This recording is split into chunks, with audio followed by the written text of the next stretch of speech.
إن الحمد لله نحمده ونستعينه ونستغفره ونعوذ بالله من شرور أنفسنا ومن سيئات أعمالنا من يهده الله فلا مضل له ومن يضلل فلا هادي له وأشهد أن لا إله إلا الله وحده لا شريك له وأشهد أن محمدا عبده ورسوله أما بعد அன்புள்ள சகோதரர்களே, இன்றைய ஜும்மா பிரசங்கத்திலே எமது ஆளுமையை பாதித்து கொண்டிருக்கக்கூடிய, இன்றைய உலகில் மிகைத்திருக்கக்கூடிய சினிமா ஏற்படுத்தும் தாக்கங்களை பற்றி ஒரு சில விஷயங்களை இந்த இடத்திலே சொல்லிக்கொள்ளலாம் என்று நினைக்கின்றேன். அன்புள்ள சகோதரர்களே, இந்த தலைப்பு சினிமா எப்படி ஹராமாகிறது, சினிமா எப்படி மார்க்கத்துக்கு முரண்படுகிறது, அதிலே உள்ள ஆபாசங்கள் இவைகளெல்லாம் எப்படி ஒரு மனிதனை பாதிக்கிறது என்பதை பற்றி அல்ல. சினிமா ஹராம் என்பதில் மார்க்கத்துடைய அடிப்படையை புரிந்த எவருக்கும் சந்தேகம் இருக்க முடியாது. சினிமாவை ஹலால் என்று சொல்கின்றவர்களுக்கு மார்க்க அடிப்படை தெரியாது என்பதிலும் சந்தேகம் இருக்க முடியாது. எனவே அதை பற்றி இந்த இடத்திலே நான் என்ன செய்யவில்லை, பேச வரவில்லை. மாற்றமாக இது எப்படி எமது வாழ்க்கையை என்ன செய்கிறது, பாதிக்கிறது, என்னென்ன கோணத்திலெல்லாம் பாதிக்கிறது என்பதை எம்மில் அதிகமானவர்கள் புரிந்து கொள்ளவில்லை என்பதனால் இந்த இடத்திலே அவைகளை கொஞ்சமாக சுட்டி காட்டலாம் அப்படி என்று நான் நினைக்கின்றேன். அன்புள்ள சகோதரர்களே, இந்த சினிமாவை பொறுத்தவரைக்கும் இந்த சமுதாயத்தை எந்த வகையிலெல்லாம் பாதிக்கிறது என்பதில் மிக பிரதானமான, மிக முக்கியமான ஒரு அம்சமே என்னவென்று சொன்னால் நேரம். ஒரு மனிதனுடைய காலம், நேரம் என்பதை எப்படி அது எடுத்துக்கொள்கிறது, எப்படி அது ஈர்த்து கொள்கிறது, எந்த அளவில் மனிதன் அதிலே கொஞ்சம் கொஞ்சம் கொஞ்சமாக உள்வாங்கப்படுகிறான், அதன் பின்னால் பிரயோஜனமான நேரங்களை எப்படியெல்லாம் அவன் அதற்காக செலவழிக்கிறான் என்பதை நீங்கள் யோசித்து பார்ப்பீர்கள் என்று சொன்னால் மிக ஆச்சரியப்படக்கூடிய அளவில் மக்கள் பெரும்பாலான நேரங்களை, அதாவது அவர்களாக நிர்பந்திக்கப்பட்டு இந்த சமுதாயத்திலே செய்கின்ற வேலைகளை தவிர மற்ற எல்லா நேரங்களையும் சினிமாவுக்கு ஒதுக்குவதை என்ன செய்யலாம், பார்க்கலாம். நிர்பந்திக்கப்பட்டு இந்த சமுதாயத்துக்கு ஒதுக்கின்ற நேரம் என்றா என்ன, தொழில் செஞ்சே ஆகணும், தொழில் செய்தே ஆக வேண்டும். தொழில் ஸ்தாபனங்களில் அங்கே வேலை செய்கிற இடங்கள்லையும் சினிமா பார்க்க சந்தர்ப்பம் கிடைத்தா பார்ப்பார்கள். அதனால சில இடங்கள்ல நல்ல குவாலிட்டி உள்ள சில, அதாவது கம்பெனிஸ்ல என்ன செஞ்சிட்டாங்கன்னா உள்ளுக்கு கொண்டு போகக்கூடாது, உள்ளே கொண்டு போகக்கூடாது, அல்லது இன்டர்நெட்டை என்ன செய்யக்கூடாது, உபயோகப்படுத்தக்கூடாது, சோசியல் மீடியாக்களை என்ன செய்யக்கூடாது, உபயோகப்படுத்தக்கூடாதுன்னு சட்டம் போட்டுறாங்க. அப்படின்னா என்ன, அவ்வளோ கிரேடான இடத்திலையும் இந்த மாதிரியான வேலை என்ன செய்வார்கள், பார்ப்பார்கள் என்பதை அவர்கள் புரிந்ததனால் அந்த இடங்கள் எல்லாம் என்ன செய்யறாங்க, அந்த சட்டங்கள் எல்லாம் போட்டு வைத்திருக்கிறார்கள். இந்த மாதிரி நிர்பந்திக்கப்படுகின்ற நேரங்களில் தவிர மற்றவர்கள் இயல்பாகவே எங்கே போய்விடுகிறார்கள் அப்படி என்று பார்த்தீங்கன்னு சொன்னால் சினிமாவுக்கு போய்விடுவதை பார்க்கிறோம். ஒன்றில் சினிமாவுக்கு போறது, சினிமாவை பார்க்காதவர்கள் அடுத்த ஸ்டெப்புக்கு எதுக்கு வருவாங்கன்னா நகைச்சுவை, அதையும் பார்க்காதவர்களுக்கு மீம்ஸ். இப்ப புதுசு என்ன, மீம்ஸ், அதை பார்த்து ரசிச்சா பிரச்சனை இல்லை அப்படி என்ற இடத்துக்கு கொண்டு வந்து எப்படியோ ஒரு ஓரத்திலாவது சினிமாவோடு ஒரு தொடர்பு இருக்கக்கூடிய ஒரு மீடியா கலாச்சாரத்தை நாம் என்ன செய்கிறோம், வாழ்ந்து கொண்டிருக்கிறோம். எல்லா வகையிலும் இது எங்களை நேரத்தை வீணடிக்கக்கூடிய ஒரு சூழ்நிலையை நாம் என்ன செய்கிறோம், பார்க்கிறோம். ஒரு மனித வாழ்க்கையை எடுத்து பார்த்தீர்கள் என்று சொன்னால் டோட்டலாகவே அவன் வாழுகின்ற வாழ்க்கை ஒரு 5 லட்சம் மணித்தியாலம் தான். அவர்ஸ்ல எடுத்து பார்த்தீங்கன்னு சொன்னா வருஷத்துல 60 தான் கொஞ்சம் பொறுமையா இருந்துட்டு. மணித்தியாலத்தில் எடுத்து பார்த்தீங்கன்னு சொன்னால் 5 லட்சம் மணித்தியாலங்கள் தான் அவன் வாழ்றான். இதுலையும் தூங்கி மற்ற விஷயங்கள் எல்லாம் விட்டு நீங்க பாத்தீங்க என்று சொன்னால் மனிதனுடைய கால அளவு வந்து மணித்தியாலங்கள் எடுத்து பார்த்தீங்கன்னா மிக மிக மிக குறைவு. நாட்கள் எல்லாம் எடுத்து பார்த்தீங்க என்று சொன்னால் மனிதன் வந்து நினைத்து பார்க்க முடியாத அளவுல ஆயிரக்கணக்கில் தான் அந்த வருடம் என்ன செய்து அவனுடைய நாட்கள் கணக்கெடுக்கப்படுகிறது. இப்படி இருக்கக்கூடிய விஷயங்களில் மனிதன் தூங்குவதற்கும் மற்ற விஷயங்களுக்கும் செலவழித்து விட்டு எஞ்சுகின்ற காலத்தை பார்த்தால் ஒரு 10 வருடமோ 15 வருடமோ தான் விழித்து வாழக்கூடிய வருடம். அந்த 10 வருடமோ 15 வருடமோ வாழக்கூடிய விஷயத்தில் குடும்பத்துக்கும் மற்ற விஷயங்களுக்கும் ஒதுக்கிவிட்டால் இருக்கக்கூடிய ஒரு 5 வருஷம் தான் மனித இபாதத்து செய்ய போறான். ஒரு 5 வருடங்கள் தான் இபாதத்து செய்ய போறான், சமுதாயத்துக்கு நல்ல வேலை செய்ய போறான். இது டோட்டல் கணக்கு. 60 வருடத்துக்குரிய ஒரு திட்டம் போட்டீங்கன்னு சொன்னால் டோட்டல் கணக்குடைய எங்களுடைய வணக்க வழிபாடுகள் எல்லாம் ஒரு 6 வருடமோ 5 வருடமோ தான் என்ன செய்கிற பொழுது வணக்க வழிபாடு, சமூக சேவை, சமூகத்துக்கு செய்யற நன்மை எல்லாமே சேர்த்து ஒரு 5 வருடமோ ஒரு 6 வருடமோ வரப்போறது. ஆனால் அந்த நேரங்களை எல்லாம் பெருவாரியாக இந்த சினிமா என்ன செய்கிறது, எடுத்துக்கொள்கிறது. 1 மணித்தியாலம் தானே இன்றைக்கு, 1.5 மணி நேரம் தானே இன்றைக்கு, அப்படி என்று நம்ம நினைப்பதன் ஊடாக டோட்டல் வாழ்க்கையில் அந்த நேரங்களை என்ன செய்கிறது, அவைகள் எடுத்துக்கொள்வதை நாங்கள் என்ன செய்கிறோம், பார்க்கிறோம்.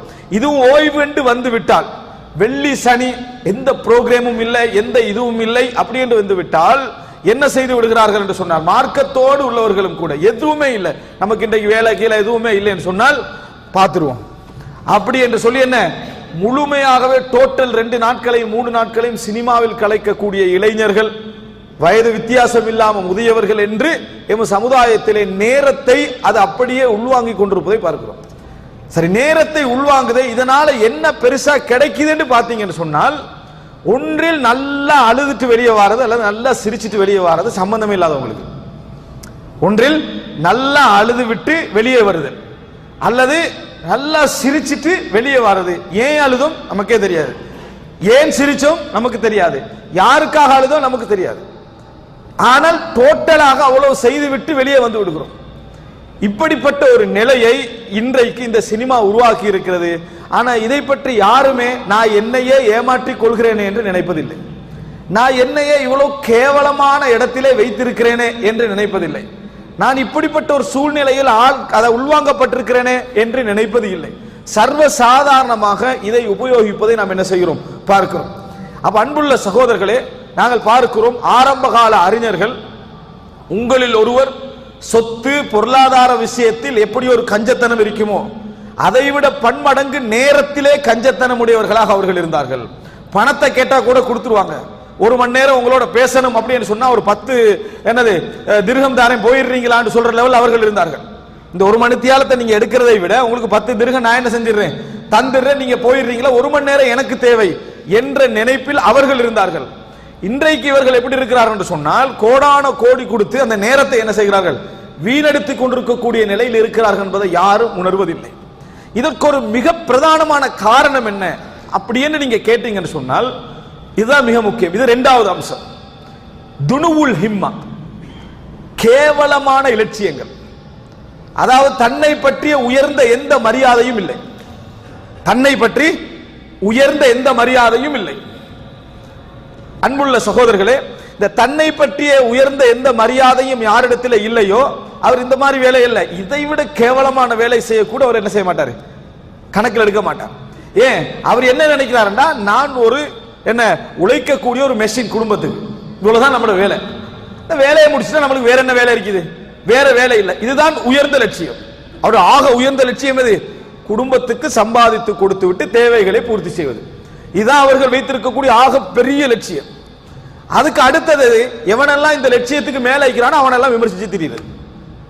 வேற என்ன செய்யறாங்க, அரசியல்வாதிகளை, தலைவர்களை, அப்படி பெரிய பெரியவங்களை விமர்சிக்கிறேன், இவருக்கு இவ்வளவுதான் லெவல், இதுக்கு அடுத்த எல்லை என்ன செய்ய முடியாது, தாண்ட முடியாது. துனுவுல் ஹிம்மா, உலுவுல் ஹிம்மாண்டா என்ன தெரியுமா, ஒரு மனிதன் வந்து இந்த லெவல்ல எல்லாம் நான் இருக்க கூடாது, எனக்கு பெரிய ஒரு லெவல் தேவை, அதுக்கு பேர் வச்சுக்க பெருமை.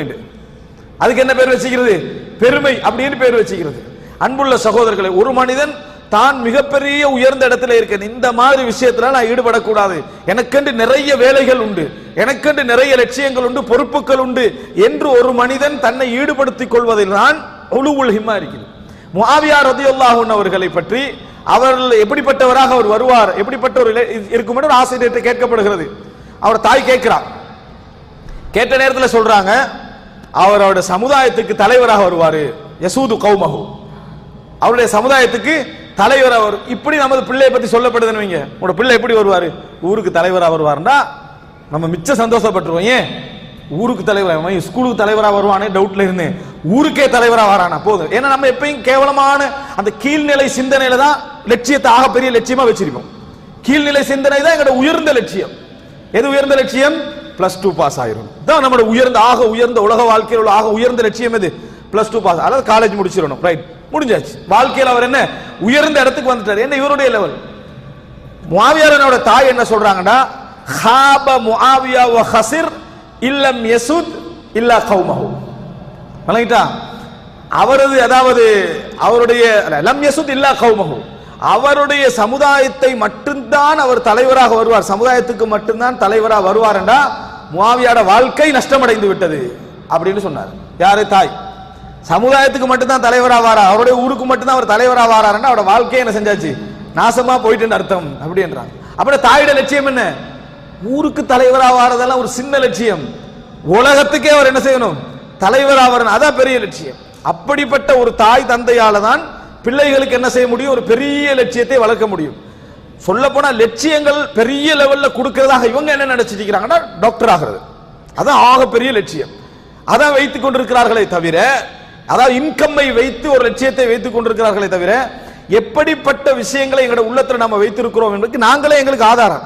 எங்களை பற்றி நம்ம என்ன நினைக்கிறோம் என்றது, நம்ம என்ன பெருசா செய்ய போறோம், நிறைய பற்றி கேட்டு பாருங்க, நம்ம என்ன செஞ்சிட போறோம், இப்பதான் 50 முடிஞ்சதே, இப்படின்னு 20 முடிஞ்சதுன்னு சொல்லிக்கிறான், 20 முடிஞ்சதே இப்ப என்றான், அதுல இருந்து 50 முடிஞ்சது வரைக்கும் நான் என்ன செஞ்சிட போறேன், நான் என்ன செய்திட போறேன் என்று சொல்லிக் கொண்டிருக்கிறார்களே தவிர, அல்லாஹ் ரசூல் ஸல்லல்லாஹு அலைஹி வஸல்லம் சொன்னார்களே, அதாவது அல்லாஹ் தஆலா சொல்வார், அன இந்த வன்னி அப்தி, என் அடியான் என்னை பற்றி என்ன நினைக்கிறானோ அப்படித்தான் அவனோட என்ன செய்வேன், நடந்து கொள்வேன். உனக்கு எனக்கு இறைவன் இவ்வளவுதான் தருவான்னு நினைச்சா அதுக்கு ஏத்த மாதிரியே சூழல் அல்லாஹ் என்ன செய்வான், உனக்கு தருவான். எனவே அன்புள்ள சகோதரர்களே, இந்த துனுவுல் ஹிம்மா, உயர்ந்த லட்சியத்தில் ஏற்படக்கூடிய இந்த குறைபாடு தான் நம்ம எல்லாம் இந்த மாதிரி வேலைகளில் ஈடுபடுவதற்கான மிக முக்கியமான காரணம். அன்புள்ள சகோதரர்களே, நேரங்களை சர்வசாதாரணமாக வீணா, நமக்கு ஓய்வு கிடைச்சிட்டாலேயே நமக்கு வேற ஒண்ணுமே இல்லை அப்படி என்ற இடத்திற்கு வருவதுதான் மிக முக்கியமான. இது ரசூலுல்லாஹ் இன்னொரு செய்தியில சொன்னாங்க, நிஅமதானி மக்பூனுன் ஃபீஹிமா கஸீரும் மினன் நாஸ், அதிகமான மனிதர்கள் அதுல நஷ்டவாளியாக குறை செய்தவர்களாகவே இருக்கிறார்கள். ரெண்டு நியாமத்துகள், ஒன்று என்ன, ஆரோக்கியம், இன்னொன்று ஓய்வு நேரம். ஓய்வு நேரம் கிடைத்தா சிலருக்கு தூங்குறதை தவிர வேறு வேலை நம்ம வேற என்னதான் நம்ம செய்ய அப்படின்னு நினைத்துக்கணும். முட்டிந்த அளவுக்கு வாட்ஸ்அப் என்ன செய்யறது, பாக்குற வேற மெசேஜ் ஏதாவது வராதாண்டு, சரியா, எதுவுமே இல்லை என்று சொன்னால் பழைய கேலரியை பார்த்துட்டு இருக்கிறது, அதுவும் இல்லை என்று சொன்னா தூங்கிடுறது. இதுதான் ஆக உயர்ந்த லட்சியமாக நினைத்துக் கொண்டிருக்கிறார்கள். எனவே சினிமா இயல்பாக வந்து நுழைவதற்கு இதை வேற ஒரு வேறு வழி, அதாவது தேவையில்லை. அந்த அளவில் நமது லட்சியங்கள் இருந்து கொண்டிருக்கின்றன. எனவே அன்புள்ள சகோதரர்களே, நாங்கள் தான் பழகிவிட்டோம், அதிலிருந்து தவிர்க்க நம்ம முயற்சி எடுக்க வேண்டும். நமது குழந்தைகளையும் அதே வழியில் நம்ம வளர்த்தோம்னா எப்படி இருக்கும்? இது போன்ற லட்சியங்கள், இது போன்ற சூழல்களில் நாம் வளர்த்து கொண்டிருந்தால், சினிமா போன்ற கலாச்சாரங்களில் வளர்த்து கொண்டிருந்தால், அது அவர்களது உயர்ந்த லட்சியத்தை முதலா பாதிக்கும். ஹராம் கூடாது என்பது மார்க்கம் சொல்லக்கூடிய விஷயம். இன்னும் நீங்க யோசிச்சீங்கன்னு சொன்னால், உங்கள் உலகத்தில் நேரத்தை எடுக்கிறது உங்களது அதாவது உயர்தரமற்ற லட்சியத்தை அதை என்ன செய்கிறது, காட்டுகிறது என்பதை நாங்கள் புரிந்து கொள்ள வேண்டும். அன்புள்ள சகோதரர்களே, மூன்றாவது ஒரு விஷயம், சினிமாவை பொறுத்த வரைக்கும் மிகப்பெரிய மூலதனம், இந்த சமுதாயத்தில் சினிமா வைக்கக்கூடிய மிகப்பெரிய மூலதனம் என்ன தெரியுமா? ரசனை. அவர்களுடைய இன்வெஸ்ட்மெண்ட் என்ன? உங்களது ரசனை தான். நமக்கு விளங்காத ஒரு விஷயம் என்ன தெரியுமா? ரசனை என்றால் என்ன என்றது நமக்கு விளங்காத விஷயம் என்ன? ரசனை என்றால் என்ன என்று நம்ம விளங்காத விஷயம். உலகத்திலே அன்புள்ள சகோதரர்களை புரிந்து கொள்ளுங்கள், மனிதன் நிஜமாக சந்தோஷப்படுவதை விட ரசனையில் சந்தோஷப்படுவதுதான் அதிகம். இது உளவியல். விரும்பியோ விரும்பாமலோ நீங்க யோசிச்சு பார்த்தீங்கன்னு சொன்னால், நீங்க விரும்பிய ஒரு லட்சியம் மிக்க ஒரு நாடு, நம்ம அமெரிக்காவுக்கு போகணும் என்று ஒருவர் அமெரிக்கா போயிட்டு வராரு. வந்தவரை நீங்க வீட்டில் போட்டு கதவை பூட்டி வச்சிருக்கீங்க, போனத்தை பத்தி யார்கிட்டையும் ஒரு செய்தியும் சொல்லக்கூடாது அப்படின்னு அவருக்கு ஒரு சட்டம் போட்டுறீங்க. நீங்க நினைக்கிறீங்களா அவர் அமெரிக்காவுக்கு எங்கேயோ போயிட்டு வந்த சந்தோஷத்தை அவர் அனுபவிப்பாரு? அனுபவிக்க மாட்டார், அவரால் அனுபவிக்க முடியாது. அதை 4 பேர்த்த சொன்னால்தான் அவர் போனதுக்குரிய அந்த சந்தோஷமே என்ன செய்யும், அவருக்கு கிடைக்கும். 4 பேருக்கு காட்டினால்தான் போனதுக்குரிய சந்தோஷமே கிடைக்கும். அப்படி காட்டுற நேரத்தில் கூட பக்கத்தில் உள்ளவர் இப்படி பேசாம உட்கார்ந்துட்டு இருந்தாருவீங்களே, நான் இப்படி ஒரு லாஸ் ஏஞ்சலுக்கு போனேன் அப்படி என்று சொல்ற நேரத்தில் அப்படி அதுக்கு போறவங்க கேட்டுட்டு இருந்தாருவீங்களே, அவருக்கு பக்கத்துல உட்கார மாட்டான். ஏன்? கொஞ்சமாவது ரசிக்கிறானா, நான் என்ன சொல்றேன்றத கொஞ்சமாவது ரசிக்கிறானா. மனிதனுடைய மிக உச்சகட்ட விருப்பம் தெரியுமா? ரசனை.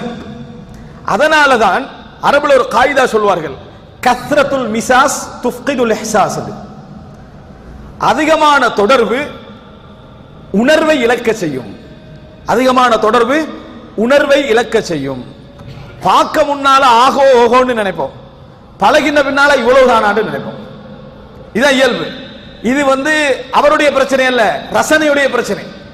எதனுடைய பிரச்சனை? ரசனையுடைய பிரச்சனை. ஒரு எழுத்தாளரை, ஒரு ஆய்வாளரை, ஒரு பேச்சாளரை, ஒரு பெரியவரை பார்க்காமலே இருந்துட்டு போறது என்னது? மிக ரசனையை வளர்க்கும்.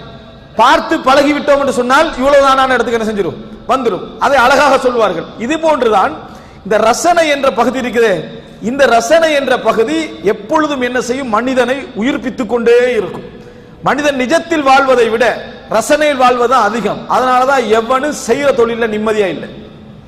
ஏன்? அடுத்த தொழில ரசனையோட இருந்துட்டு அதுக்கு மட்டும் நம்ம இருந்திருக்க, இதுல ஃபெயில் ஆகாம இருந்திருக்க, அங்க போயிருக்க, இந்த காலேஜ் முடிச்சிருக்க, நம்ம எங்கேயோ போயிருப்போம், இன்னொரு ரசனையில தான் இருந்துட்டு இருப்பானே தவிர அல்லாஹ் உன்னை கொடுத்தானே அதுல இருக்கவே மாட்டான். உனக்கு அல்லாஹ் என்ன தந்திருக்கிறான் நினைக்க மாட்டான். இதை அல்லாஹ் தந்திருந்தால் நான் எப்படி இருந்திருப்பேன் தெரியுமான்றதை நிறைய பேர் வாழ்ந்துட்டு இருக்கிறாங்க.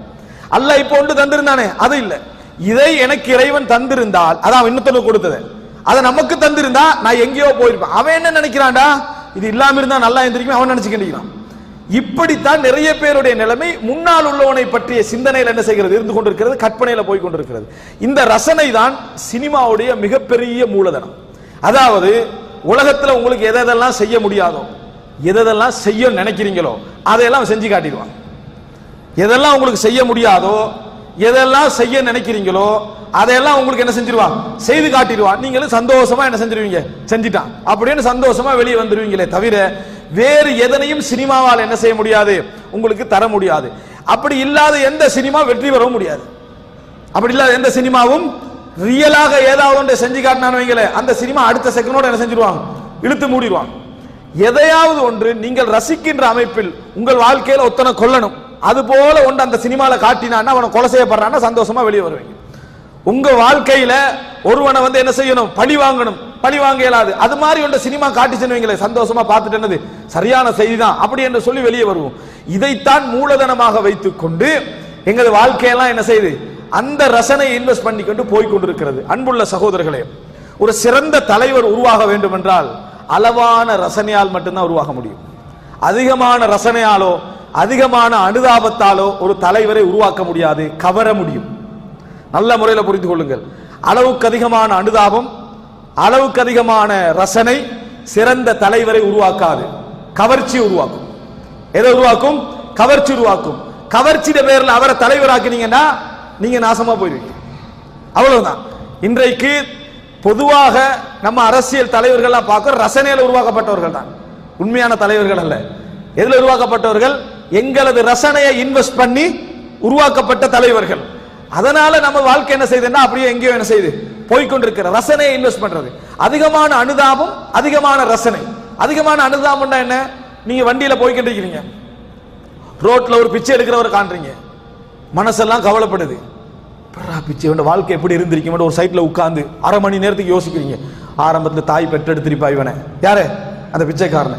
அதுக்கு பிறகு எப்படி இதாயிருப்பான், அது நடந்திருக்கு, இது இப்படி நீங்க அரை மணி நேரம் உலகத்துல காண்ற எல்லா கவலைகளுக்கும் நீங்க ஒரு ரசனையை கூட அதை யோசிச்சு அனுதாபப்பட்டுக்கண்டே இருந்தீங்கன்னா நீங்க தலைவராகவே முடியாது.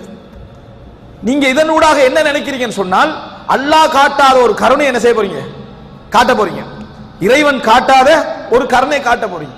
அந்த இடத்துல இயல்பாகவே நாங்கள் நடந்து கொள்ள வேண்டிய முறை என்ன அப்படின்னு நீங்க பாத்தீங்கன்னு சொன்னால், இயல்பாகவே நடந்து கொள்ள வேண்டிய முறை என்னன்னு பாத்தீங்கன்னா, இறைவன் எங்களுக்கு என்ன கடமை வச்சுக்கிறான்? வம்மசாயில ஃபலா தன்ஹர், கேட்பவரை விரட்டாது. பணம் இருக்குது, தேவை இருக்குது, கொடுத்தோம் போயிட்டே இருக்கணும். அதை விட்டு விட்டு அந்த ரசனையோட ஃபீலிங்லையோட தொடர்பு இருந்தீங்கன்னு சொன்னா நீங்க சினிமா பார்ப்பீங்க, அதை ரசிப்பீங்க, அந்த கிளிப்புகளை பார்ப்பீங்க, அந்த கவலையை காற்றத்தை உள்வாங்குவீங்க. காலம் உள்ள அதில் என்ன செய்யும்? போய்கொண்டிருக்கும். இது நிச்சயமாக உங்களை ஒரு சிறந்த தலைவராக என்ன செய்ய முடியாது? உருவாக்க முடியாது. எது கடமையோ எது தேவையோ அதை மட்டும் செய்துவிட்டு உள்ளத்தை அதோட என்ன செஞ்சிடணும்? நிறுத்தி கொண்டு போய்விட வேண்டுமே தவிர அனுதாபம், அளவுக்கு மீறிய அனுதாபம் என்ன செய்யும்? ஒரு மனிதனை என்ன செய்யும்? பாதிக்கும் என்பதை பார்க்கிறோம். அன்புள்ள சகோதரர்களே, அளவுக்கு மீறிய ரசனையும் மனிதனுடைய வாழ்க்கையை என்ன செய்யும்? பாதிக்கும்.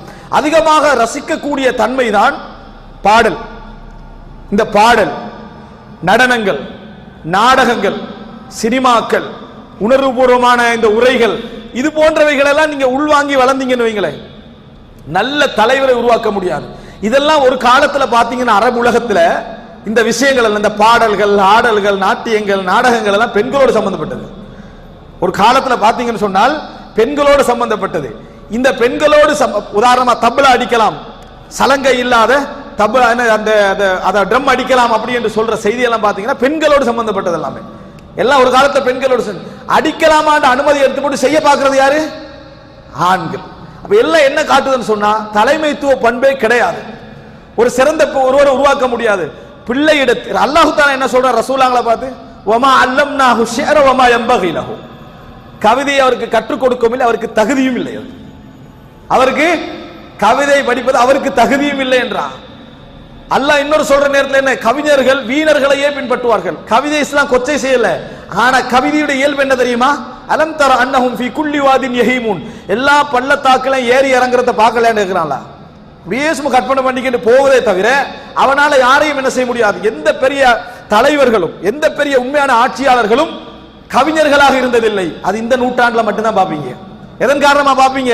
ரசனை உருவாக்கிய தலைவர்கள், ஆளுமை உருவாக்கிய தலைவர்கள் அல்ல, ரசனை உருவாக்கிய தலைவர்கள். அன்புள்ள சகோதரர்களே, நல்ல முறையில் புரிந்து கொள்ள வேண்டும். உங்கள் பிள்ளைகள் ஒரு சிறந்த ஆளுமை மிக்க மனிதனாக வரணுமா, சில திறமைகள் அவன்கிட்ட இருக்கவே கூடாது. நல்லா பாடுறானாண்டா நல்லா ஊக்குவிச்சு பாடகராவான்னு சொல்லிடக்கூடாது. அதை அப்படி சைட்ல வச்சிருக்கணும். எப்ப பாடணும்? பிரயாணம் போற நேரங்கள்ல, ஓய்வு கிடைக்கிற டைம்ல, சும்மா ரசிக்கிறதுக்குரிய சப்ஜெக்டா வைக்கணுமே தெரியும். இஸ்லாமிய பாடல் அப்படின்னு மிம்பர் கொண்டு படிக்க வச்சிடக்கூடாது. இஸ்லாமிய பாடல் என்று தவ்வாவுடைய ஊடகங்களில் இஸ்லாமிய பாடலும் உண்டு கொண்டு வந்துடக்கூடாது. ரசூலுல்லாஹ் அப்படி கொண்டு வந்தாங்களா? ரசூலுல்லாஹ் இதெல்லாம் எங்க வச்சாங்க? பிரயாணத்துல, அங்க இங்க எந்த இடத்துல தான் வச்சாங்க? பெருநாள் நாள்ல இந்த மாதிரி இடங்களை வைத்தார்கள். எனவே அன்புள்ள சகோதரர்களே, இது போன்றவைகள் வாழ்க்கையை நிச்சயமாக பாதிக்கும். அதான் எங்களுக்கு நடந்து கொண்டிருக்கிறது. இந்த ரசனை, அளவுக்கு மீறிய அனுதாபங்கள், இவைகள் எல்லாம் ஆளுமை ஒரு நல்ல ஒரு தலைவரை உருவாக்குவதை நிச்சயமாக பாதித்தே ஆகும் என்பதை நாம் என்ன செய்து விடக்கூடாது, மறந்து விடக்கூடாது. இது போன்றவைகள் எங்களை கவர விடுவதிலிருந்து நாங்கள் தூரமாக வேண்டும். இது போன்றவைகள் எங்களை ரசிக்க செய்தாலும், எது உள்வாங்கினாலும் இதனால என்ன பிரயோஜனம்? இந்த ரசனையால், இந்த கவர்ச்சியால், இந்த அனுதாபத்தால் என்ன பிரயோஜனம் என்பதை நம்ம புரிந்து கொள்ள வேண்டும். ரசூலுல்லாஹி ஸல்லல்லாஹு அலைஹி வஸல்லம் அனுதாபத்தை எந்த அளவுல வரவேற்கிறாங்கன்னு பாருங்க. ரசூல் ஸல்லல்லாஹு அலைஹி வஸல்லம் வீட்டுக்கு வராங்க. வீட்டுல ஒரு அழகான ஒரு விரிப்பு, உட்கார்றதுக்கு ஒரு அழகான விரிப்பு போடப்பட்டு, ரசூல் ஸல்லல்லாஹு அலைஹி வஸல்லம் கானலா யருதுல் ஹதியா, எந்த அன்பளிப்பு வந்தாலும் என்ன செய்ய மாட்டாங்க, மறுக்க மாட்டாங்க ரசூல் ஸல்லல்லாஹு அலைஹி வஸல்லம். அப்படிப்பட்ட ஒரு பணிவான ஒரு தலைவர். அப்ப ரசூல் ஸல்லல்லாஹு அலைஹி வஸல்லம் மஹாதிஹியா ஆயிஷா, ஆயிஷாவை என்ன கேட்கிறாங்க. அப்ப சொல்றாங்க, ஒரு அன்சாரி பெண்மணி நீங்க உட்கார்றதுக்காக வேண்டி கொண்டு வந்து செஞ்சாங்க, தந்தாங்க. வீட்டை பாக்குறாங்க, வீட்டுல எதுவுமே இருக்கிறதுக்கு என்ன இல்ல, அதனால அவங்களுக்கு கொண்டு வந்து தந்தாங்க. இதுக்கு பேர் என்ன? அனுதாபம். இதுக்கு பேர் ஹதியா இல்ல, இதுக்கு பேர் என்ன? அனுதாபம். அனுதாபம் என்பது ஒரு மனிதனுடைய இயலாமையின் காரணமாக அவர் மீது ஏற்படக்கூடிய கருணை. ஹதியான்றது அதல்ல. ஒருவரது இயலாமையின் காரணமாக அவர் மீது ஏற்படக்கூடிய கருணை, வெறும் கருணை அல்ல, அவருடைய இயலாமையின் காரணமாக வரக்கூடிய கருணை. அதனாலதான் குர்ஆன்ல அல்லாஹ் தஆலா, அதாவது விபச்சாரம் செய்து அதற்காக வேண்டி தண்டிக்கப்படக்கூடியவர்களை பார்த்து வலா தஅஹுதுகும் பிஹிமா ரஃபான்றான். ரஹ்மான்னு சொல்லல, அவர்கள் மீது உங்களுக்கு கருணை ஏற்படக்கூடாது என்று சொன்னா ரஃபத் என்றான். ரஃபத் என்று சொல்றது அனுதாபம், அதாவது கவலை கலந்த கருணை, இது ஏற்படக்கூடாது என்றான். அப்ப ரசூல் ஸல்லல்லாஹு அலைஹி வஸல்லம் அவர்கள் கேட்டார். அவங்க சொல்றாங்க, ஆயிஷா இப்படி அன்சாரி பெண்மணி தந்துட்டு போனாங்க. ரசூல் ஸல்லல்லாஹு அலைஹி வஸல்லம் ருத்திஹியா ஆயிஷா, இதை திருப்பி கொடுங்க ரசூல் ஸல்லல்லாஹு அலைஹி வஸல்லம், இதை திருப்பி கொடுங்கள். அப்ப ஆயிஷா சொல்றாங்க, அழகாக இருக்குது அல்லாஹ்வின் தூதரே, இதை போய் திருப்பி கொடுக்க சொல்றீங்களே அப்படின்றதுக்கு அழகாக இருக்கிறது அல்லாஹ்வின் தூதரே அப்படின்றாங்க. அப்ப ரசூல் ஸல்லல்லாஹு அலைஹி வஸல்லம் ருத்திஹி ருத்திஹி, திருப்பி கொடுத்து விடுங்கள் ஆயிஷாவே என்று அழுத்தமா என்ன செய்றாங்க ரசூல் ஸல்லல்லாஹு அலைஹி வஸல்லம் அவர்கள் சொன்னார்கள். சொல்லிவிட்டு சொன்னார்கள், வல்லாஹி அல்லாஹ்வின் மீது ஆணையாக, லவ் ஷா அல்லாஹு லஅஜ்ரா ஜிபால உஹதின் ذهبا في பைதி, அல்லாஹ் நாடி இருந்தால் உஹது மலையை என் வீட்டுக்குள் தங்கமாக கொண்டு வந்து சேர்த்திருப்பார். இந்தல்ல, அல்லாஹ் நாடி இருந்தால் உஹது மலை என் வீட்டுக்குள் தங்கமாக கொண்டு வந்து சேர்த்திருப்பான் அல்லாஹு தஆலா. அல்லாஹு தஆலா என்னை இப்படி வைத்திருக்கிறான் என்று சொன்னால் எனக்குரிய நிலைமையில் அல்லாஹ் என்ன செய்திருக்கிறான், எனக்குரிய தரத்தை அல்லாஹ் தந்து வைத்திருக்கிறான்.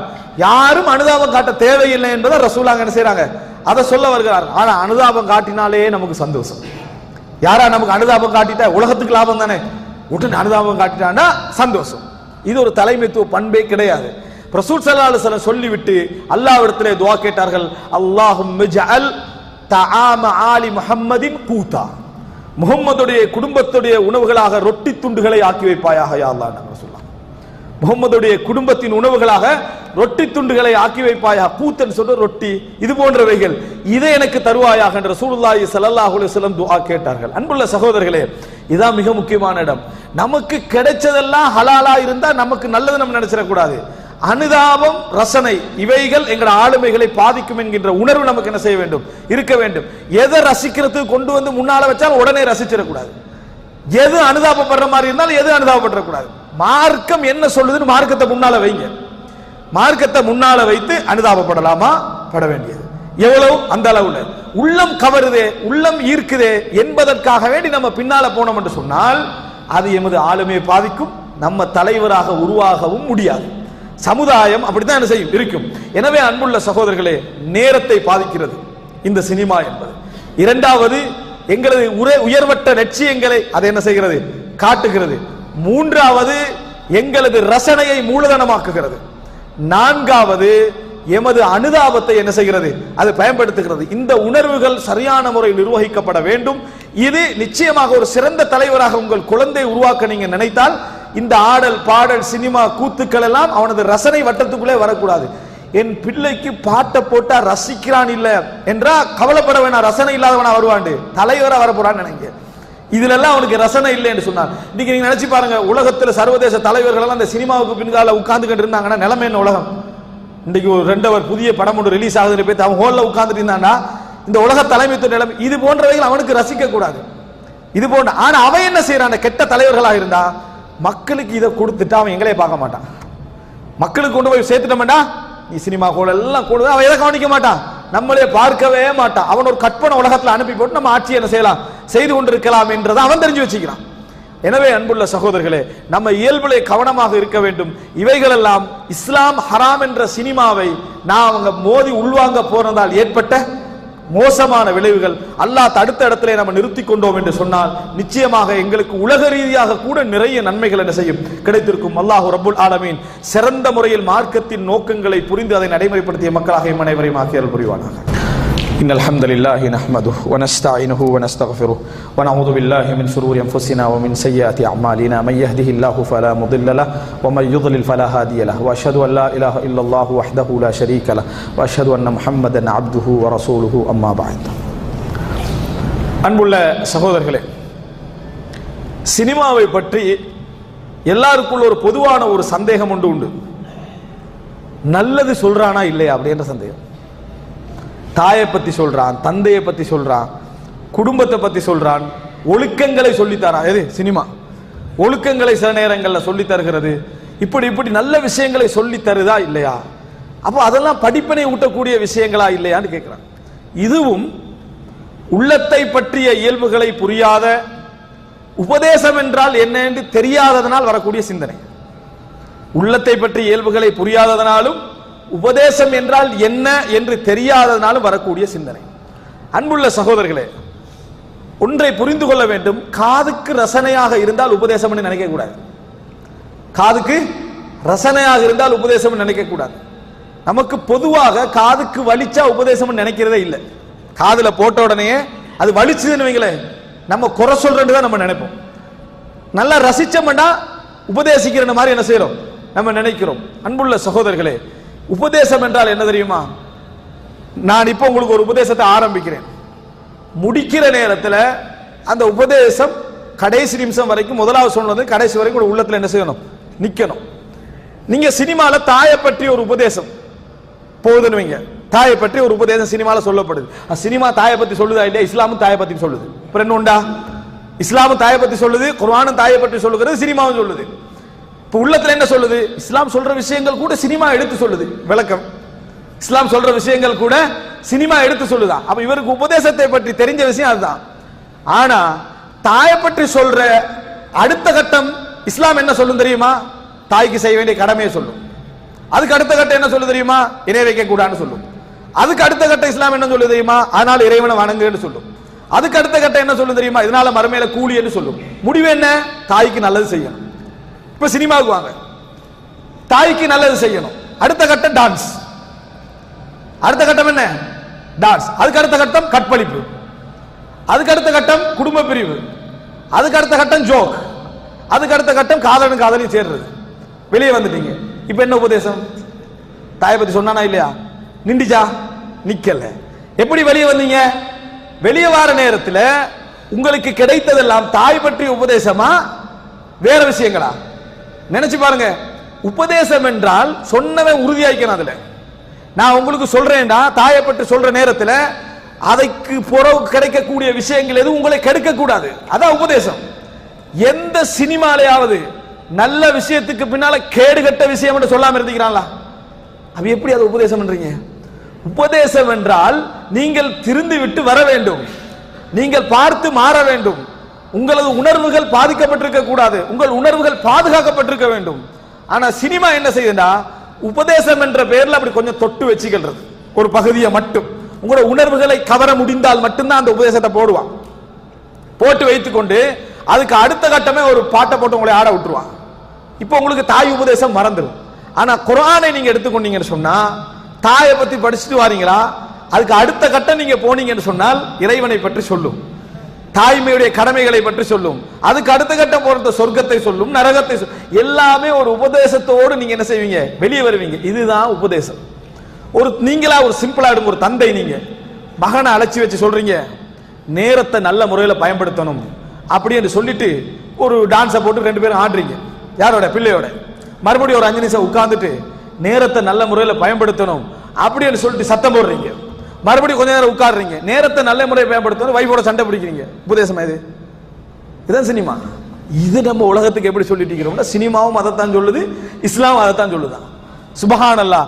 குர்ஆனை பொறுத்த வரைக்கும் என்னங்க, இது உலகத்தாருக்கு உபதேசம் அப்படின்னு சொல்லுது. அப்படி என்றால் உபதேசத்தை தவிர அதில் வேற எதுவும் இல்லை. உபதேசத்தை தவிர அதுல வேற எதுவும் இல்லை. சினிமா என்ன? உபதேசமும் உண்டு, உபதேசத்தை குலைக்கக்கூடிய 90% விஷயங்கள் அதுல என்ன உண்டு. எனவே அன்புள்ள சகோதரி, இந்த மாதிரி விளக்கங்கள், குதர்க்கமான விளக்கங்கள் இருந்தா அவைகளை உற்றணும். இதெல்லாம் பெரிய விளக்க ஆய்வுன்னு நினைச்சு வாதமாக வச்சு எழுதி கொண்டிருக்கிறார்கள். அன்புள்ள சகோதரர்களே, இன்னும் ஒரு விஷயத்தை நம்ம புரிந்து கொள்ள வேண்டும். எப்பொழுதும் உள்ளத்தின் இயல்புகளை புரிந்து சொல்லப்படுகின்ற உபதேசம் தான் உபதேசம். உள்ளத்தின் இயல்புகளை கொண்டு வந்து சொல்லப்படுகின்ற உபதேசம் தான் உபதேசம். உங்களுக்கு மௌனமான உபதேசம் பிடிக்குமா, யாராவது சொல்ற உபதேசம் பிடிக்குமான்னு கேட்டீங்கன்னா மௌனமான உபதேசம் தான் பிடிக்கும். குர்ஆன் மௌனமான ஒரு உபதேசம். நீங்க உங்களோட பேசுறது மட்டும்தான் அது. வேற யாரும் வந்து உங்களுக்கு சொல்லலையே. குர்ஆன் என்றது நீங்கள் உபதேசிக்கிற நேரத்தில் இப்ப இதே விஷயம் நான் இப்ப சொல்லி கேட்கிறேனே, இல்ல நீங்க அமைதியா கேட்டிருக்கிறதுக்கான காரணம் என்ன? நான் யாருக்கும் பேசல. இதே ஒரு ஆளை தனியா உட்கார வச்சு பேசணும்னு வைங்களேன், இப்படித்தான் சினிமா நீங்க செய்யற விஷயம் இப்படித்தான், அவர் அறவாசி எதிர்த்தான் பாருங்க. என்ன செய்வாரு? எதிர்த்தா என்ன, என்னைய பார்த்து மட்டும் சொல்லிட்டீங்க, நான் மட்டும் தானே அப்படி என்னது பிரச்சனை ஆயிரும். நான் பகிரங்கமா சொல்றதுனால எல்லாருக்கும் தான், நமக்கு மட்டும் இல்ல அப்படின்றதுனால எல்லாரும் பேசாம நம்ம என்ன செய்யறோம்? உட்கார்ந்து கொண்டிருக்கிறோம். இதான் இயல்பு. மனிதன் மௌனமா சொல்லப்படக்கூடிய உபதேசத்தை தான் விரும்புவான். மௌனமா சொல்லப்படக்கூடிய உபதேசத்தை தான் விரும்புவான். அன்புள்ள சகோதரர்களே, எனவே குர்ஆனை பொறுத்தவரைக்கும் உபதேசம் செய்யக்கூடிய ஊடகங்களில் உயர்ந்த இறைவனது வேதம். மறந்துவிடக் கூடாது. இவைகளெல்லாம் உபதேசத்துக்குரிய விஷயங்களே அல்ல என்பதை நாம் என்ன செய்ய வேண்டும்? புரிந்து கொள்ள வேண்டும். இந்த விஷயங்களை நம்ம புரிந்துட்டோம் என்று சொன்னால் இது 5வது அம்சம். ஒரு நாளும் குர்ஆனை மிஞ்சிய, ஆன்மீகத்தை மிஞ்சிய ஒரு உபதேசம் உங்களுக்கு என்ன செய்யாது? கிடைக்கவே கிடைக்காது. அது உபதேசங்களோடு சீர்குலைவை தான் உங்களுக்கு என்ன செய்யும்? ஏற்படுத்தும் என்பதை மறந்துவிடக் கூடாது. இவைகள் எல்லாமே நம்ம தெரியாமலேயே வாழ்க்கையோட எல்லா நலவுகளையும் நம்ம அடைந்திருக்க முடியும்.